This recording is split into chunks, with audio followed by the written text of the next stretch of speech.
Hello everyone, কেমন আছো তোমরা সবাই? অনেক দিন পর একটা ফুল ব্লগ ভিডিও নিয়ে চলে এসেছি। দিনটা ছিল 12ই মে, মানে মঙ্গলবার। আমাদের হুগলি জেলার জিয়ারা বলে একটা জায়গা আছে, যেখানে শীতলা মায়ের পুজো ছিল। আর আমাদের গ্রাম থেকে মানে বৈশাখ মাসের শেষ মঙ্গলবার সবাই মিলে পুজো দিতে যাওয়া হয়। তো সেই মতো বেরিয়ে পড়েছিলাম আর পৌঁছে গিয়েছিলাম। আর যা এমনিতেই রোদ চারিদিকে, কি বলবো। আমরা ওখানে পৌঁছে গিয়ে প্রথমে মন্দিরের এই চারপাশে 3 পা ঘুরতে হতো, ওই জন্য ঘুরে নিচ্ছিলাম। দিয়ে তারপর হচ্ছে যেহেতু আমাদের বারোয়ারির পুজো এটা, তো গিয়ে পুজোটা দিয়ে এসে সবাই মিলে এখানে বসেছিল। অনেক জায়গা নিয়ে গেছিলো, অনেকে ওখানে যেহেতু অনেক দোকান বসে, মানে অনেক কিছু বিক্রি হয় মেলার মতো। তো এখানে অনেকক্ষণ ওয়েট করছিলাম কখন পুজো হবে। আর এমনিতেই যা রোদ, আর চারিদিকে গাছপালা থাকলেও মানে বসা যাচ্ছে না, এতটাই রোদ। আর যেহেতু লোকের এত ভিড়, অনেক দূর থেকে লোক আসে পুজো দিতে, তো ওই জন্য প্রচুর ভিড় আর গরম। আর এই যে পুকুরটা দেখছো, এটাকে দুধ পুকুর বলা হয়। ছোটোবেলায় এখানে যখন পুজো দিতে আসতো তখন আমি স্নান করেছিলাম, মনে আছে। তো এখানে এসেছিলাম একটু মাথায় জল দিতে। দিয়ে এখানে বললাম না অনেক রকম মেলা বসেছে। তো এখানে এই যে চশমার দোকানটা দেখতে পাচ্ছ, এখানে খুব কম দামে চশমাগুলো বেশ ভালো সুন্দর, বাচ্চাদের 50 টাকা দাম এই চশমাটা। আমার ভাইজিকে বললাম নিতে, ও দেখছিল, ওই জন্য বেশ সুন্দর লাগছিল। দিয়ে তারপর আমরাও এসেছিলাম, এই যে সামনেই দামোদর নদী আছে, মানে 10 মিনিট হাঁটলেই মানে চলে আসা যাবে। তো আমরা সবাই মিলে, বাচ্চাগুলো মিলে, আমার ভাইজিরা সবাই মিলে এসেছিলাম এখানে।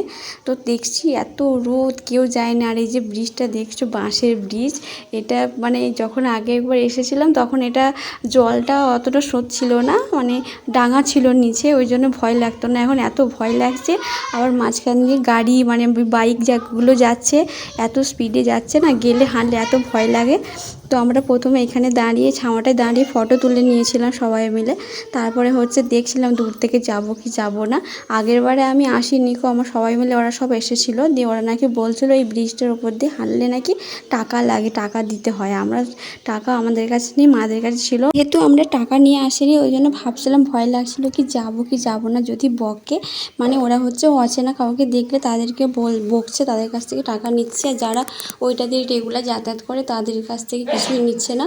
তো যাই হোক, ভয় না পেয়ে আর দেখলাম নাকি আমাদের সাথে যে ভাইবোগুলো এসেছিলো, মানে ওরা আগে চলে এসে, ওদেরকে বলেছিলাম যে যখন এখানে আসবি তো আমাদেরকে ডাকবি, একসাথে যাব।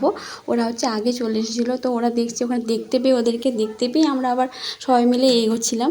আর যে আমার অন্য ভাইজিগুলো, ওরা জোরে জোরে এগিয়ে গেছে অনেকটা দূরে। আর আমি আর একটা আমার সাথে ভাইজি ছিল, দুজনে হাঁটতেই পারছিলাম না, এত ভয় লাগছিলো। তার মাঝখানে আবার বাইকগুলো আসছে মাঝে মাঝে, অনেকে আবার এখানে উঠে রিল বানাচ্ছে দেখছি। আমার তো এত ভয় লাগছে, নিচের দিকে তাকাতে পারছি না, শুধু সাইকেল বাইক জোরে জোরে যাচ্ছে নিচে, এতটাই স্রোত, তাকালেই এত ভয় লাগছে। আমি ভাইজিটাকে ধরে ধরে যাচ্ছিলাম।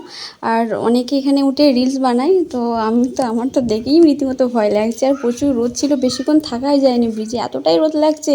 আর এখন এই কদিন এত রোদ দিচ্ছে, কি বলবো। তো তারপরে আমরা যখন আগে আসতাম তখন এই নিচে ফাঁকা, মানে যেহেতু তখন স্রোত ছিল না, ডাঙা ছিল, তখন নেমে ওখানে করতাম, আমি বালিতে খেলা করতাম। তখন ছোটো ছিলাম, তখন ছোটোবেলায় এসে। তারপর এখানে যেহেতু এতটাই রোদ ওপরে, ওই জন্য আমার নিচে এখানটার কাছে একটু ফাঁকা ছিল, মানে ডাঙা মতো। তো এদিকটা এসে দাঁড়িয়েছিলাম। জলটা তো তেতে আগুন হয়ে আছে হাটের দিকে।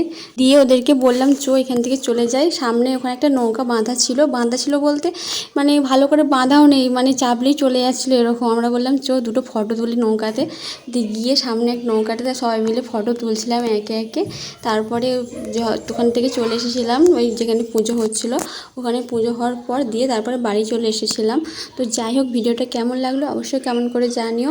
দেখা হচ্ছে নেক্সট কোনো ব্লগে। আজকের মতো টাটা, বাই।